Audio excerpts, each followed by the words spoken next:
Senjakala di Mataram, sikap Yalim Amangkurat Agung terhadap Tumenggung Wiroguna.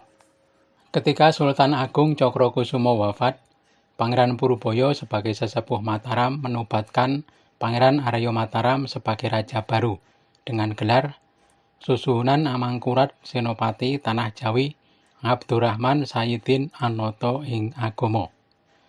Namanya lebih dikenal sebagai Sunan Amangkurat Agung. Meski mewarisi kerajaan besar dari ayahnya, Sunan Amangkurat naik tahta dengan penuh kontroversi. Hubungannya dengan beberapa petinggi Mataram membuat suasana pemerintahan kurang harmonis. Amangkurat Agung pernah berseteru dengan salah seorang punggawa utama Mataram, Tumenggung Wiroguna.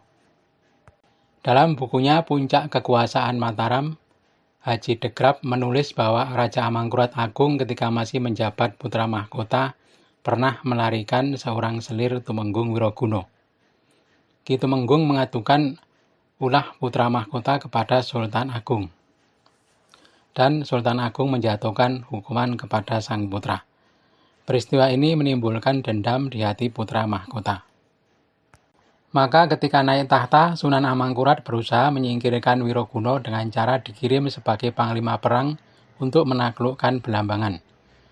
Babat Tanah Jawi tidak secara jelas menyebut perselisihan antara Amangkurat Agung dan Wiroguna.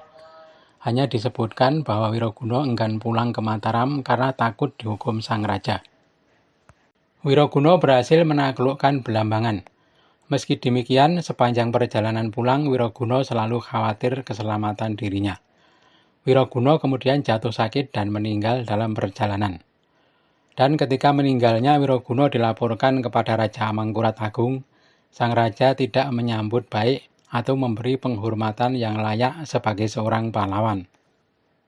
Sang raja justru mengirim pasukan Singonagoro dan Martolulut dengan pesan agar jika bertemu pasukan Wiroguna, jenazah Wiroguna dikuburkan di tempat itu juga dan keluarganya dibunuh tanpa kecuali.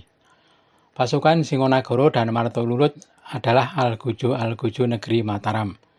Mereka melaksanakan tugas sesuai perintah. Jenazah Wiroguna dikuburkan di tempat mereka bertemu dan 12 anggota keluarganya dibunuh. Sikap dan perlakuan Raja Amangkurat terhadap Wiroguna ini menjadi catatan hitam bagi sang raja.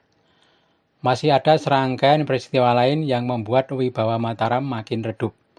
Mataram seolah sedang berada dalam masa senjakala. Ikuti terus cerita selengkapnya di BK Almari Channel.